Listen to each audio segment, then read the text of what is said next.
Happy Bhogi. Bhogi రోజు అంటే early morning లేచి భోగి మంటలు అయితే వేసుకుంటాం కదా. అసలు భోగి మంటలు ఎలా వేసుకోవాలో తెలుసా? ఇంట్లో ఏమన్నా పనికిరాని చెక్క వస్తువులు ఉంటాయి కదా, చెక్క అలాంటివి, వాటితో అయితే భోగి మంటలు వెలిగించుకుంటాం. మనకి చలికాలంలో చాలా చల్లగా ఉండడం గురించి భోగి రోజునైతే మంటలు వేసి చలి కాల్చుకుంటాం. దాన్నే భోగి మంటలు అని పిలుస్తాం.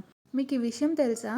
పొంగల్ పండుగ సందర్భంగా వర్షాల కోసం ఇంద్రుడిని అయితే పూజిస్తామంట. నాకు కూడా ఈరోజే తెలిసింది. ఇప్పటివరకు నాకు ఈ విషయం కూడా తెలీదు. సంక్రాంతికి 1 మంత్ టైం ఉంది అనగా ఇంక ఇంట్లో అయితే ముగ్గులు వేయడం స్టార్ట్ చేస్తారు కదా. లేడీస్ అందరూ కూడా పెద్ద పెద్ద ముగ్గులు అయితే వేసుకుంటాము. ఇంకా సంక్రాంతి పొంగల్ వచ్చేసిందంటే పొంగల్ ముగ్గు, హరిదాసులు ఇవన్నీ చాలా సందడిగా అయితే వేసుకుంటారు కదా. కలర్స్తో ఇవన్నీ మా స్ట్రీట్లో వేసిన ముగ్గులు.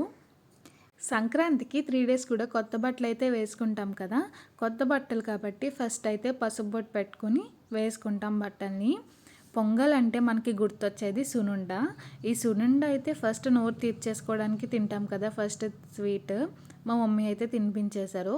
ఇంట్లో అందరం కొత్త బట్టలు కొనుక్కున్నాం కదా, మరి మా బొడ్డోడికి లేకపోతే ఎలా చెప్పండి. అందుకే వాడికి కూడా కొత్త బట్టలు తీసేసుకున్నాం. ఒక టీ షర్ట్ వేయడానికి ఎంత టైం పట్టిందో తెలుసా నాకు?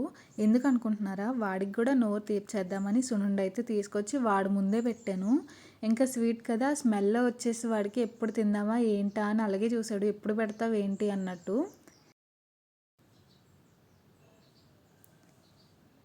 ఇంకా మా బొడ్డోడి ఫైనల్ లుక్ అయితే ఇది. చాలా క్యూట్గా ఉన్నాడు షర్ట్ వేసిన తర్వాత అయితే. అంతేనండి, ఇలా మార్నింగ్ అయితే కంప్లీట్ అయ్యి గొబ్బెమ్మలతో see you in the next video.